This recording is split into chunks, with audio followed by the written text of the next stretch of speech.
Nearly a year after his death in a South African hospital, the body of a former Zambian head of state remains unburied.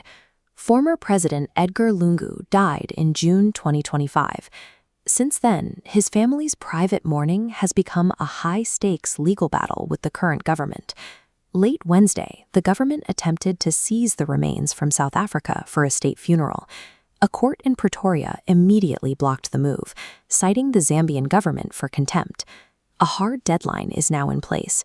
The body is scheduled for release to the Zambian state on May 21, 2026.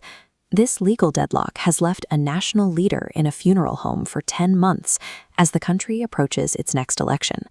The ruling UPND is targeting 5 million votes for President Hichilema. To signal stability ahead of the polls, they have already reappointed Mutale Nalumango as vice president. The electoral map itself is expanding. The commission has activated 70 new constituencies, creating a denser and more complex landscape for the upcoming vote.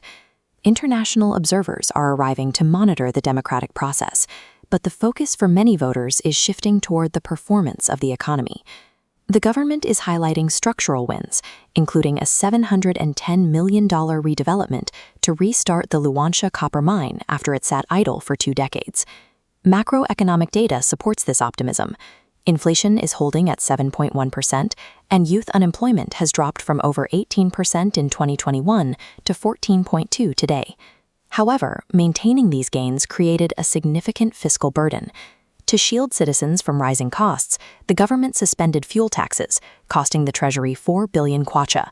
The Treasury warns if global tensions persist, the deficit could reach 14 billion kwacha by year's end. The administration is effectively subsidizing short-term economic stability to secure the election, creating a high-stakes fiscal environment for whoever wins in August. Zambia is currently balancing mining growth against mounting deficits and a lingering political stalemate. In exactly 14 days, Parliament will be dissolved. This marks the end of the current legislative term, returning the power to choose the nation's direction to the voters. The deadline is set. Verify your registration and prepare to vote.